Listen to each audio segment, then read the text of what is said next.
বান্দার কাছে এক নাম্বার আমানত হলো আল্লাহর পক্ষ থেকে 30 পারা কোরআন।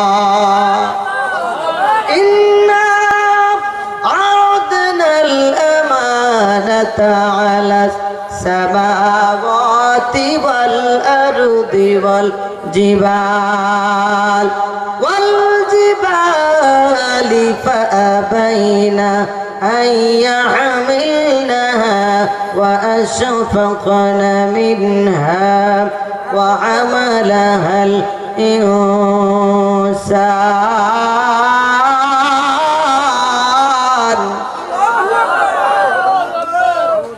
এত আস্তে কইলেন কি? আল্লাহু আকবার। মুসলমান আজকালকে মুসলমানেরা নারায়ে তাকবীরের ধ্বনি ভুলে গেছে, আল্লাহু আকবারের ধ্বনি ভুলে গেছে। এই জন্যই তো মুসলমানদেরকে চতুর্দিক থেকে মারতেছে। এখন ঠিক কিনা? যতদিন মুসলমানেরা আল্লাহু আকবারের ধ্বনি সুন্দর করে দিতে পারতো ততদিন বাতিলের তক্তে তো মুসলমানদের নারায়ে তাকবীরের ধ্বনিতে তরতর করে কাঁপতো। আজকে আমরা ঈমান নষ্ট হয়ে গেছে, ভিতরের পাওয়ার কমে গেছে। কেমনে জানেননি? সুদ খায়া, ঘুষ খায়া, টকায়া খায়া, হারাম খায়া। দূরে কোন ঠিক কিনা? আরো দূরে কোন ঠিক কিনা? বলতেছিলাম মুসলমান আল্লাহ পাক রব্বুল আলামিন আমাদের কাছে আমানত রেখেছেন। এক নাম্বার আমানত আল্লাহর পক্ষ থেকে 30 পারা কোরআন। দূরে কোন ঠিক কিনা? এটা কেমনে রাখলো?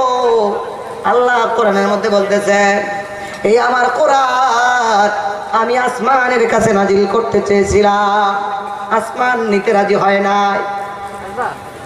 জমিনের কাছে নাজিল করতে চেয়েছিলাম। এই যে আপনার ঘরে আমার ঘরে কোরআনটা যে আছে, ওই যে মাদ্রাসায় ছাত্ররা পড়ে, এটা কিন্তু সাধারণ কোরআন না। যেরকম ঠিক কিনা?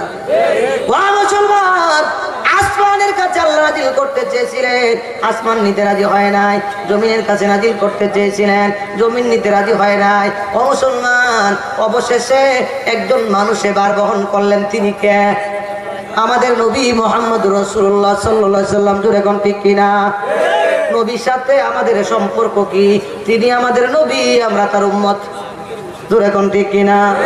ও মুসলমান, আমি আমার বক্তৃতায় প্রায় সময় বলে থাকি, নবীর পথে যার পথ, নবীর মতে যার মত, তাকেই তো বলা হয় উম্মত। যেরকম ঠিক কিনা? নবীর এক নাম্বার কাজ ছিল কি? এক নাম্বার কাজ আল্লাহ কোরআনের মধ্যেই বলেছেন, হুয়াল্লাযী বা'আসা ফিল উম্মিয়িনা রাসূলাম মিনহুম ইয়াতলু আলাইহিম আয়াতি। ও দুনিয়ার মানুষেরা শোনো, আল্লাহ পাক রব্বুল আলামিন তোমাদের কাছে একজন নবী প্রেরণ করলেন তোমাদের মধ্য থেকে, যার এক নাম্বার কাজ ছিল আমার কোরআন তেলাওয়াত করা, আমার আয়াতের তেলাওয়াত করা। ও মুসলমান, নবীর এক নাম্বার কাজ ছিল আল্লাহর কোরআনের তেলাওয়াত করা।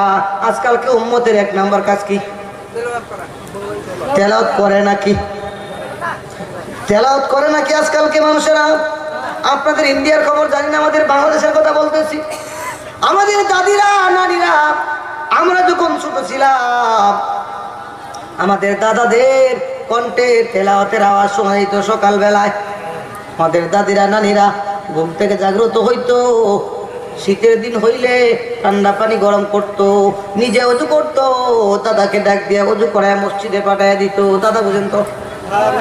দাদা মানে হইল আমাদের বাংলাদেশে বাপের বাপ, আর দাদি হইল বাপের মা। বুঝেন তো আপনারা? মুসলমান দাদাকে মসজিদের মধ্যে পাঠায় দিত, নানি নানাকে মসজিদের মধ্যে পাঠায় দিত, ওযু করতো, উঠান বাড়ি পরিষ্কার করতো, তারপরে কোরআন নামাজ আদায় করিয়া আল্লাহর কোরআন নিয়ে মুসল্লার মধ্যে বসে যাইতো। যতক্ষণ পর্যন্ত সূর্য না উঠতো এতক্ষণ পর্যন্ত তেলাওয়াত করতো, যতক্ষণ পর্যন্ত আলু ভালো করে দেখা না যাইতো ততক্ষণ পর্যন্ত তেলাওয়াত করতো। তারপরে আমার দাদা মসজিদ থেকে আসিয়া এই কোরআনে তেলাওয়াত করতো। আজকালকে আপনাদের ইন্ডিয়ার খবর জানি না, আমাদের বাংলাদেশের কথা বলতেছি। আমাদের বাংলাদেশে আজকালকে ঘরে ঘরে কোরআন তেলাওয়াতের আওয়াজ শোনা যায় না, শোনা যায় না, শোনা যায় সিরিয়ালের আওয়াজ। জোরে কোন ঠিক কিনা? সিনেমার আওয়াজ শোনা যায়। জোরে কোন ঠিক কিনা? আজকালকের মহিলারা কি কোরআন তেলাওয়াত করে নাকি? একবারে করে না তা না, করে কোন সময় করে জানেননি?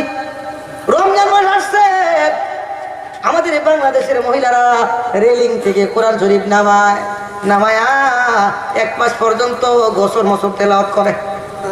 রমজান মাস যখন শেষ, গিলাপ দিয়া পেছায়া তাকসার উপরে রেখে দেয় আর বলে আল্লাহর কোরআন এখানে তাকো, দেখা হবে আগামী রমজানে।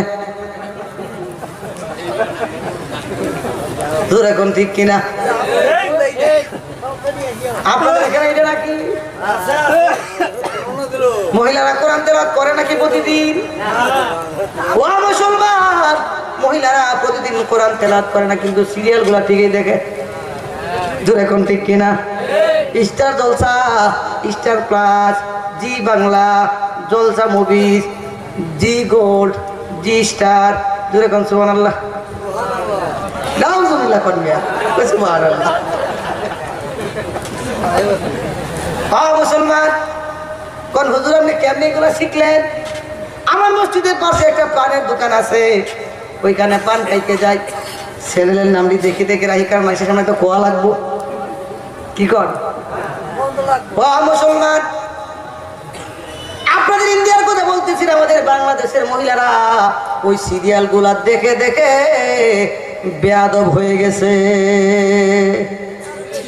স্বামী সারাদিন রিক্সা চালায় ঘরে আইছে, রাত 8টার সময় আইসা বলতেছে বেগম সারাদিন খুব গরম গেছে, খুব গরম, শরীরটা ঘামে ভিজিয়া গেছে, অত্যন্ত পরিশ্রম লেগেছে, 1 গ্লাস পানির ব্যবস্থা করো।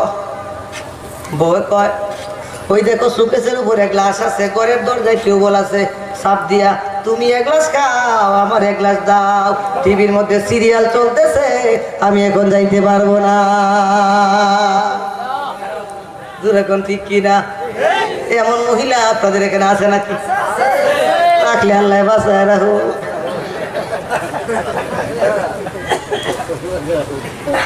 মুসলমান ও মা, যাদের কানে আমার মাইকের আওয়াজ যাচ্ছে গো মা, স্বামীর সাথে বেয়াদবি করবেন না। স্বামীর সাথে বেয়াদবি করলে জান্নাত পাওয়া যাবে নাকি? আরো দূরে কোন পাওয়া যাবে নাকি? মহিলারা কি স্প্যান্ডেলে আছে? আছে, 2 কথা কমু, মহিলাদের ব্যাপারে কমু। ও মা, আপনার আমার সকলের শ্রদ্ধাভাজন ব্যক্তি, জান্নাতি মহিলাদের নেত্রী, জোরে বলেন তার নাম কি? হযরতে ফাতেমা রাদিয়াল্লাহু তাআলা আনহা। জোরে কোন ঠিক কিনা? আজকালকে মুসলমান চিনে না। আমার মসজিদে তাবলিগ জামাত গেছে, তাবলিগ জামাতের একজন ব্যক্তি বয়ান করতেছে, কয় হুজুর, কয় দেখেন আমার সাথে বলতেছে, হুজুর একদিন কথা বলতে গিয়া আজকালকে মুসলমানের সন্তানেরা নবী চিনে না। আমি ওই যে রংপুরে গেলাম তাবলিগ করার জন্য, ক্লাস 3-তে পরে এক ছেলেকে জিগাইলাম, ও ছেলে বলো তো আমাদের নবীর নাম কি? কয় বঙ্গবন্ধু শেখ মুজিবুর রহমান।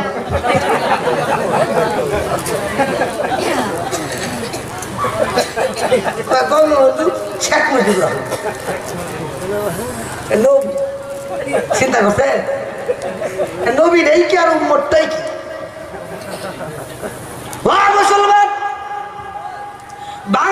বাংলাদেশের ছোট্ট ছোট্ট ছেলেদেরকে যদি জিজ্ঞাসা করা হয় নবীকে, নবীর নাম বলতে পারে না।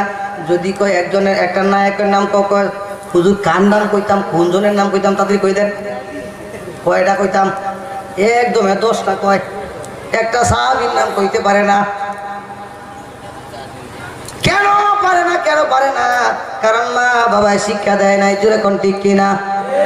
ও মুসলমান, বলতেছিলাম খাতুনে জান্নাত ফাতেমা রাদিয়াল্লাহু তাআলা আনহা কেমনে জান্নাতের সর্দারিনী হইল শুনবেন নাকি? হযরতে আলী রাদিয়াল্লাহু তাআলা আনহু একদিন জিহাদের ময়দান থেকে ঘোড়া চালায়া করে একেবারে বাড়ির ভিতরে ঢুকে গেছে। হযরতে ফাতেমা রাদিয়াল্লাহু তাআলা আনহা তাড়াতাড়ি করে এসে ওনার শিরস্থানটা বডি থেকে নামাইলেন, মাথা থেকে লোয়ার হেলমেটটা নিলেন, তলোয়ারটা নিলেন, ঘরের মধ্যে রাখলেন। রাখার পরে হযরত আলী বলতেছেন, ফাতেমা, এ ফাতেমা, আজকে যুদ্ধ করতে করতে রাত্র হয়ে গেছে, আমার জন্য একটু পানির ব্যবস্থা করো। পানি, এক গ্লাস পানি। পানি বুঝেন তো নাকি জল? পানি বুঝেন? এক গ্লাস পানির ব্যবস্থা আমার জন্য করো। হযরতে ফাতেমা রাদিয়াল্লাহু তাআলা আনহা তৎক্ষণাৎ গ্লাস নিয়ে চলে গেলেন অন্দর মহলে, রান্না করে চলে গেলেন পানি আনার জন্য। গিয়ে দেখে একটা পাত্রের মধ্যে কোনো পানি নাই, সব শুকনা। মুসলমান, বর্তমান সময়ের মতো ঘরের দরজায় দরজায় সকলের টিউবওয়েল ছিল, তখন ছিল না টিউবওয়েল। পানির পাত্র হাতের মধ্যে নিয়ে পাহাড়ের চূড়ায় চলে গেলেন পানি আনার জন্য পর্দা সহকারে। পানি এনে দেখতেছেন হযরত আলী রাদিয়াল্লাহু তাআলা সারাদিন পর্যন্ত যুদ্ধ করেছেন, ক্লান্ত শ্রান্ত শরীর ঘুমিয়ে গেছে। মুসলমান, বর্তমান জামানার মহিলারা হইলে কি করতো? পায়া ধরে একটা ভুয়ুম্বুর মতো টানা মারতো। কি কর পানি যেরকম কিরা জায়গায় তো ডাক দিয়া, অথবা ভদ্র মহিলা হইলে আস্তে আস্তে ডাক দিত। হযরতে ফাতেমা রাদিয়াল্লাহু তাআলা আনহা পানি ভর্তি পেয়ালা নিয়া হযরতে আলীর কাছে দাঁড়ায় রইলেন। ডাক দিতেছেন না, কারণ আমার স্বামী সারাদিন পর্যন্ত জিহাদের ময়দানে যুদ্ধ করেছে। এখন যদি আমার স্বামীকে ডাক দিয়ে উঠায়, সারা রাত্র ঘুম না আসতে পারে। সারাদিন কষ্ট করেছে, আগামীকালকে আবার জিহাদের ময়দানে যাওয়া লাগবে। আমার স্বামীর বড় কষ্ট হবে। আজকালকে স্বামীর ব্যাপারে খুব বেশি মহিলারা এরকম চিন্তা করে নাকি? স্বামীরা খাটতে খাটতে জীবন শেষ, আর তাই ওনাদের তেল পরে তেল। জোরে কর ঠিক কিনা? মাথাটা সুন্দর করে ফিতা উঠাইয়া কাপড়টারে বাস করে দিয়া, কি বলেন, সিনেমার নায়িকার মতো সাইজা টেন টেন করে ঘুরে, আছে না নাই? ও মুসলমান, যারাও বুরকা পরে, বুরকা হইল দুই প্রকার। যদি বলেন কয় প্রকার? একটা হইল পর্দার বুরকা, একটা হইল ফ্যাশনের বুরকা। জোরে কোন ঠিক কিনা? এমন বুরকা বেরোইছে ফ্যাশনের বুরকা, যেটা পরলে আকর্ষণ আরো বাড়িয়া যায়। জোরে কোন ঠিক কিনা? আমাদের বাংলাদেশে একজন বক্তা ছিলেন, লোকটা মারা গেছে, আল্লাহ তাআলা জান্নাত নসিব করুক। উনি কইতো, বুরকা পরলে যদি কোন জায়গায় উষা কোন জায়গায় নেশা এইটা দেখা যায়, তো বুরকা পরার দরকার কি? জোরে কোন ঠিক কিনা? এটা তো পর্দার জন্যই পড়লো, তাহলে বেপর্দা হয়ে বুরকা পরার দরকার কি? মুসলমান, বলতেছিলাম হযরতে ফাতেমা রাদিয়াল্লাহু তাআলা আনহা স্বামীর কষ্টের কথা চিন্তা করতেছেন। যদি স্বামী স্ত্রীর মধ্যে মহব্বত থাকে, তাহলে চিন্তা করবে কি করবে না? করবে। ও মুসলমান, আমার দাদি দুনিয়া থেকে আল্লাহ বিদায় করেছেন, জান্নাত নসিব করো। দাদাও নাই, দাদিও নাই। আমার দাদিকে দেখতাম, দাদা কোথাও কোনো কাজে চলে গেছে, সব মানুষের খাওয়া দাওয়া করে শেষ, আমার দাদি খায় না। বলতাম, দাদু চলো তোমাকে নিয়ে খাবো। আমার দাদুর সাথে ভালো মহব্বত ছিল আমার, সবসময় আমারে মুখের মধ্যে খানা উঠাই দিত। বলতাম তোমারে নিয়ে খামো, উনি নিজেও খাইতে হতো। কয় না রে ভাই, খাবো না। বললাম কেন? কয় দাদা, তোর দাদা এখন আইছে না। আমি কইতাম, দাদা কি বাতের ডেস্কি রয়ে গেছে নাকি? ঘরেই তো আছে। বুঝতাম না তো। যদি কোনোদিন আমার চাপে খাইতো, দাদার জন্য আলাদা খানা গোলা উঠে রাখতো, তারপরে খাইতো।